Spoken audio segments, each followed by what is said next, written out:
This podcast is part of the Democracy Group.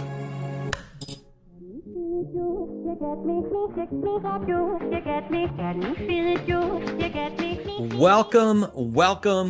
We are talking politics and religion without killing each other. I am your host, Corey Nathan, and it is an honor to be a part of the Democracy Group, a network of podcasts that examines what's broken in our democracy and how we can work together to fix it. Be sure to join our Patreon and write a review.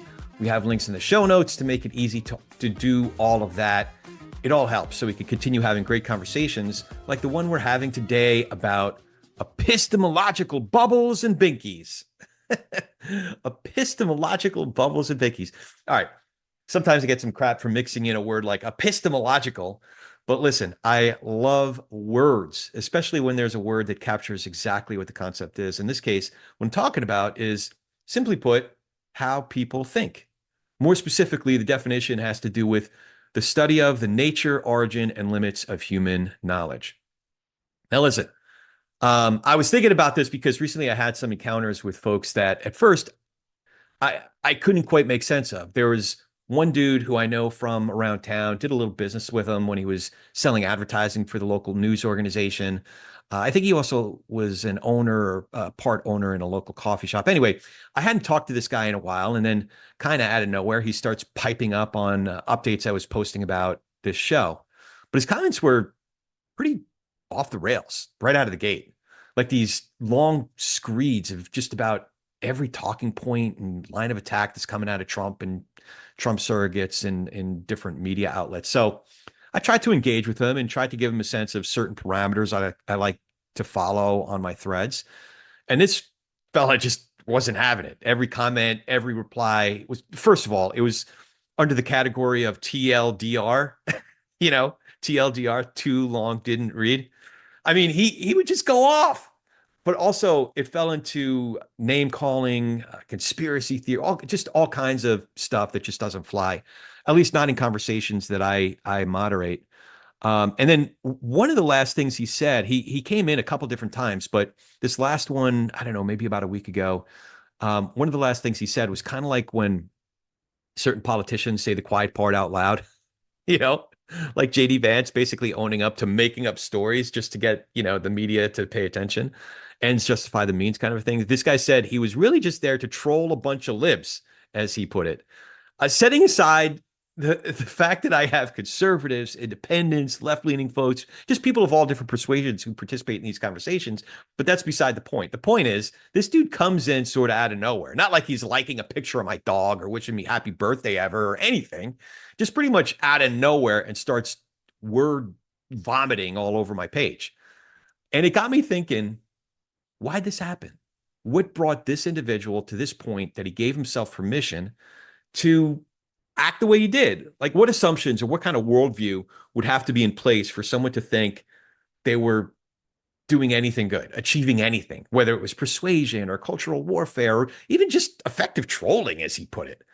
The truth is, most folks on the thread, even those who are probably going to end up voting the way he'll end up voting, just read enough of his nonsense to stop paying attention. Just thought he was some kind of jerk or having a temper tantrum. There were a couple people, though, that did engage with him, but it wasn't like on substance. Like literally 2 or 3 different people, they weren't taking him seriously, but 2 or 3 people asked him if he was okay, like not joking around, like mentally okay, because he was acting like someone who was having a psychotic break.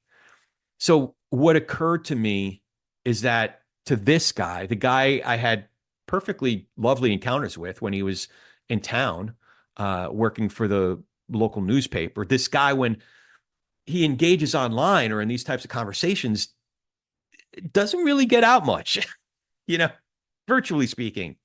I mean, what became clear was that he had no experience interacting with people outside of his political bubble. So when he came across folks that read different things than he does, that engage with people who don't all share the same preferences and prejudices that he does, that watch different TV stations than he does, that he just wasn't equipped to deal with people outside of his particular insulated little world. But then I thought back to other encounters I've had that were kind of like that, like where for whatever reason, someone who doesn't typically engage with anyone outside of their own ecosystem comes into a conversation I'm having or a thread we have going online and just seems flabbergasted that there's such a diversity of opinion.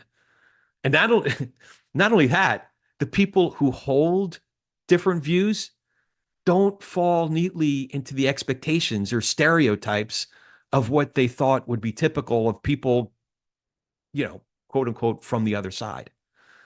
So I wanted to talk about this today because I'm noticing that this sort of thing is pretty prevalent. There's a question that's either screaming at the forefront of so many interactions, or is at the very least in the subtext of so many reactions and replies between people who occupy different media, information, and in-person social environments. Basically, the question is, how can you think that? Or who could possibly believe? You fill in the blank. Or sometimes it's framed with some sharper elbows, like, would anyone with a brain want, again, like fill in the blank of whatever bias you happen to hold. I'm guessing others who are listening have noticed a lot of the same thing. I mean, I'm certainly not the first, and I pray that I'm not the last that saw a need for a program like Talking Politics and Religion Without Killing Each Other. And we know who some of them are. We've had a lot of them on our show, The Village Square, Braver Angels, Monty Guzman's work, a lot of what David Brooks has been working on with Weave, the Social Fabric Project, so many other organizations and efforts just like it.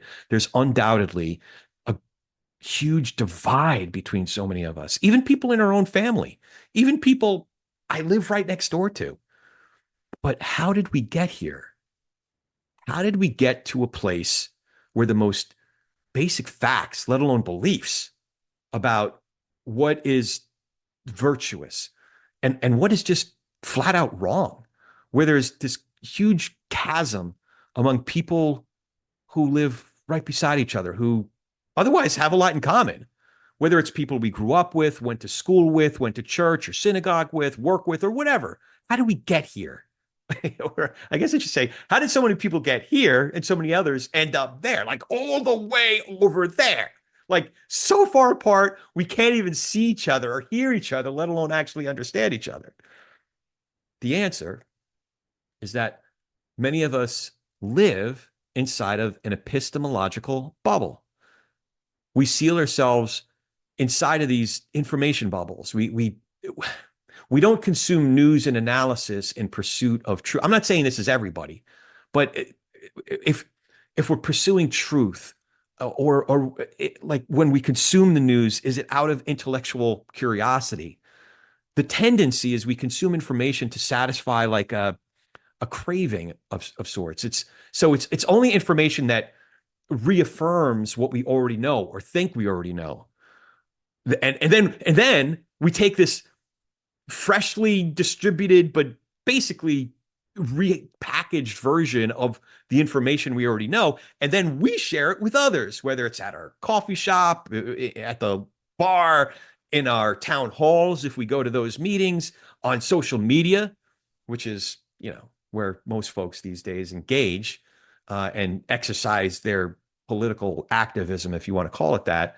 And, listen, that's part of what I do, but I also go to those town halls and I go to Chamber of Commerce meetings and I go out and about and engage in real life.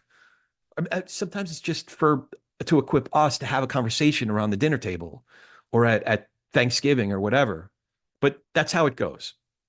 Many of us, when we do watch news shows or listen to podcasts or read stuff online or however you get your news and commentary, how many of us are mindful about curating what we're watching, listening to, and reading?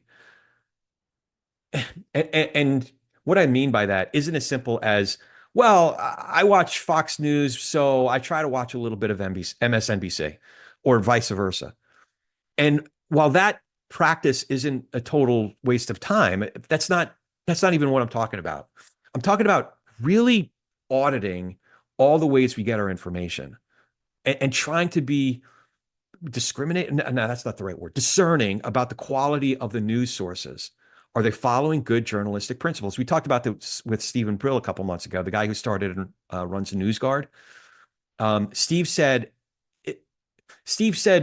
was that good journalism can come out of publications that may have editorial sections that lead in any number of directions. Like, I was glad to learn about the Daily Caller. Their editorial is very far right, but their news, their actual reporting is excellent. So for someone who leans left personally, or even someone who's independent, a paper like that with a far right editorial section you might not want to read it.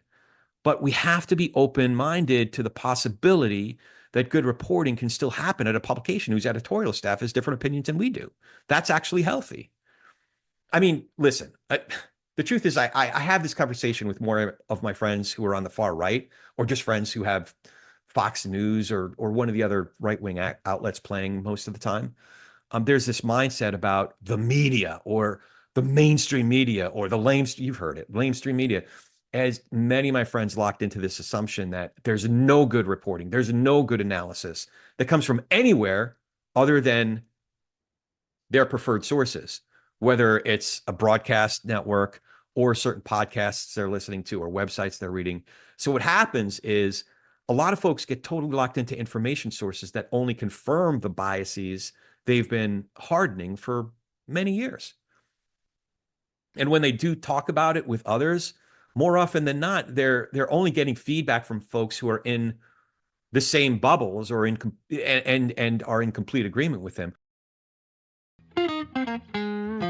Before we move on, I wanted to tell you about something else that's important. Money. Specifically your money. In all seriousness, I wanted to tell you about my advisor and my friend, George Meza. George runs Meza Wealth Management. And with George, it's not just about money. It's about helping us manage our present and plan for our future. And unlike a lot of other firms out there, George and I actually have a relationship. He knows me, he knows my family, and I know his wonderful family. I also know his firm and the incredible team he's put together, from his chief investment officer to some of the other great people in his office, like Jessica, their head of operations, that are always there to help me and with all aspects of our portfolio. You see, the thing is, I got a lot going on. I guess we all got a lot going on, and I don't have the time to watch our investments all day, every day. And even if I did, I don't have the experience and expertise that George's team collectively has. So we get the entire Meza Wealth Management team, all their expertise and all their integrity. And again, it's based on George knowing me personally, knowing my goals, and even the kind of risk that's appropriate for me to take, which, by the way, could change from one season to the next. And they're on top of all of that. So if you want George Meza and Meza Wealth Management to be on your team, just visit their website, mezawealth.com. That's MEZA wealth.com, www.mezawealth.com. And that will also be in our show notes, so you can check that. And now, back to our show. But just as an experiment, just to kind of road test this theory, go to Facebook. And I'm using Facebook specifically because that's one where, for the most part, people who interact with each other are already connected in some way. Anyway, go to Facebook and try to find some of your friends on there who've posted about anything having to do with politics. And try to find not just one, but 3 or 4 different posts from 3 or 4 different people, or more. If you could see if you could find half a dozen different ones. Read the post and then take note of a few things. One, how much engagement is this person getting? How many likes, comments, how many shares do you see on that post? And I'm not saying that likes and such are the only or even the most important way to assess someone's post, and certainly not to make a value judgment of that person based on likes and comments. I'm just saying, take note of it. It's a data point. Then take note of how often this person posts. Is their political post the anomaly for them? Was it the one time they just couldn't hold their tongue? They had to speak out about a certain event or a certain issue? Or are they someone who's posting multiple times a day? Again, not the end all be all way of judging the post or the person who's posting, just a data point. But then take a look at the threads that do get comments. Read a few of those comments. I mean, I should caution you to read comments in a healthy frame of mind, because after all, we could easily fall into the very trap that I mentioned at the beginning. That is reading stuff and having this internal dialogue that's screaming in our head saying, how could anyone think that? So I'm just saying, go ahead and read the comments on posts that do get a conversation going, and maybe try to read it like a sociologist or an anthropologist, observing interesting phenomena in people groups or specimen. What do you find? Do you find a preponderance of people engaging with a spirit of mutual inquiry? A lot of folks saying, "Oh, that's interesting. I didn't think of it that way." Likely is the answer is no. And I know from experience that's not what you'll find. At least that's the rare exception. Typically, when you do find it, it's in a controlled environment, like a private group that's been set up with well-established guidelines and moderators who are very diligent about keeping the conversations within those parameters. But that's the exception. What you'll find is that when someone does get interaction, it's almost exclusively cheering them on in some way or reiterating the point they're making or expanding on the point they're making. It's not about persuasion or edification so much as it's about something akin to fans at a sporting event. They're all, cheering for the same team. And there are some exceptions. Just a few days ago, I had one friend from high school post a video that was like, it was like a sermon, or it was like a lesson on how to be successful in life and how to make the world a better place. And it was given by none other than Donald Trump. So I chose not to comment on it because, for one, I recognize that to basically be a video version of a meme, basically. And this lady I've always liked and gotten along with really likes Donald Trump. So if she gets solace from posting a video or a meme or whatever about how to be successful or how to make the world a better place, all power to her. God bless her.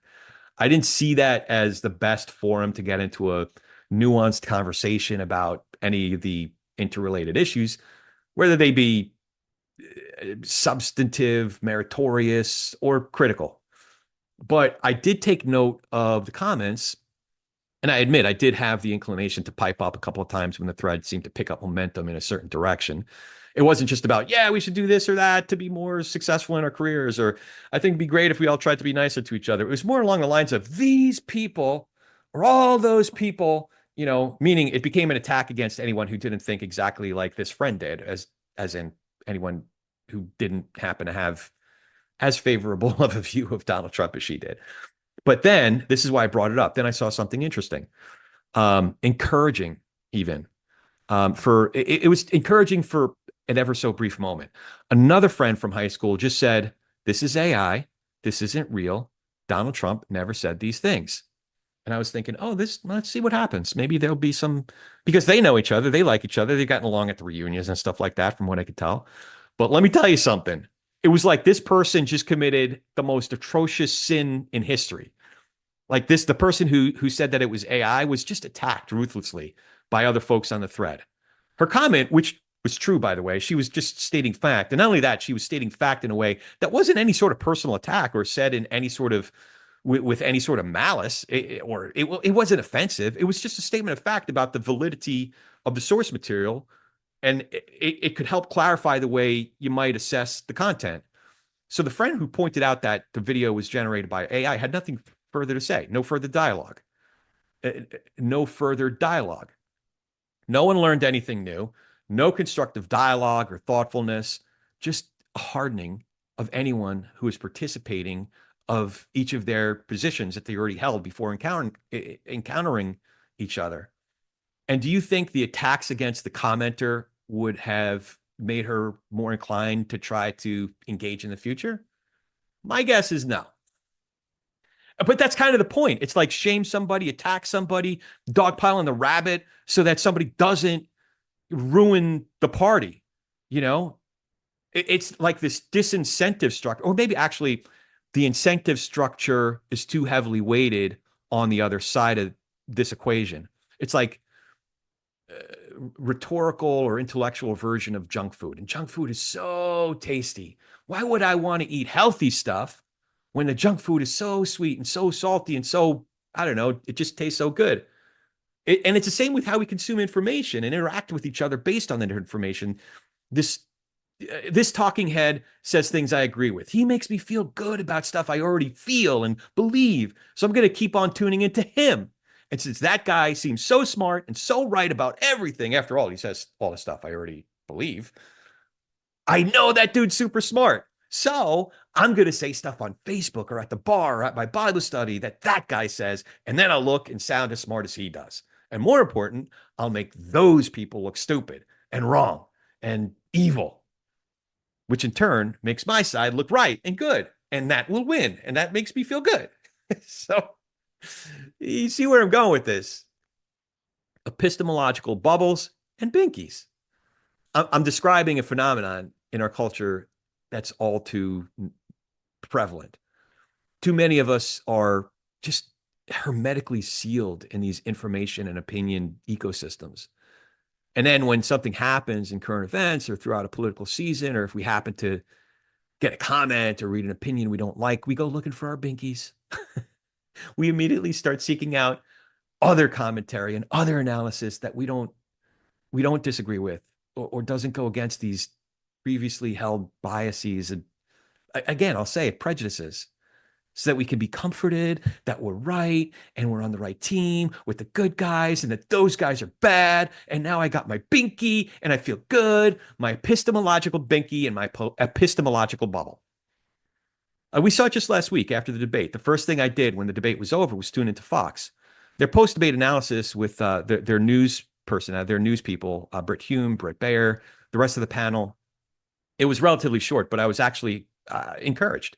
It was a fairly objective analysis, and at least three panelists that were as candid about Trump's performance as I saw many left-leaning analysts on CNN, MSNBC, strongly criticizing Biden's performance in the June debate. And I thought, this is good. We need more of this. But just as soon as their post-debate programming with their news-oriented panelists ended, it was only, again, about 15 minutes or so, it went to Sean Hannity, and I could see the Binky storylines already emerging. It was unfair. It was 3 against 1. They were so soft on her. She gave us no policy. Have you ever seen anyone flip-flop like that? Like Kamala, or no, Kamala, as they call her. How can anyone believe anything she says? You know, again, not particularly objective, not particularly well-founded, definitely not informative, at least from a pure news and independent analysis standpoint. But I could see where Hannity's commentary served a purpose. And he was giving his listeners a binky. He was telling them, it's okay. Here's how we can look at what just happened. And here's how you can think about what we just watched. Here's what you can tell your friends about this debate so that we can continue, I don't know, feeling good about our team and our guy. And we could continue thinking that those guys are bad and she's a bad person and we're on the right side and they're on the bad side. It was an epistemological binky. And I'm sure many of us then heard a number of our friends regurgitating those same talking points over the subsequent days, and a few others that emerged. So I guess what I'm saying is, friends, don't let friends have epistemological binkies. Well, at the very least, maybe you could start by, okay, let me back up. So in all seriousness, we could start by recognizing that very thing in ourselves and having what's called epistemic humility, recognizing when we're merely seeking out news and analysis that confirms our already held beliefs instead of informing us and at times challenging us, and go about this stuff with the mindset and the goal of seeking truth, wherever that may lead. When something happens in the news, let's not jump to conclusions that we know in advance we want to arrive at. Let's leave open the possibility that often reality is complicated, that sometimes our chosen candidate or issue it's on the wrong side. That sometimes our side, if we have one, isn't on the right side of history. That sometimes the person we're engaging with, that one we always disagree with, might actually have a point. So I guess what I'm saying, and this certainly goes for me too, is that we can start by being honest with ourselves about whether we're in our own epistemological bubbles and looking for our epistemological binkies. And if we can be better truth seekers, if we can do that, maybe we can help some others do the same. So as always, if you dig what we're doing here, remember to follow the show, write that review, and now you can join the conversation on Patreon. It's patreon.com/politicsandreligion. It's patreon.com/politicsandreligion. Check it out, subscribe, go get some TPNR swag. Really excited about that. Now, go talk some politics and religion with gentleness and respect. Leave your epistemological bubbles and pinkies at home. and have a great week.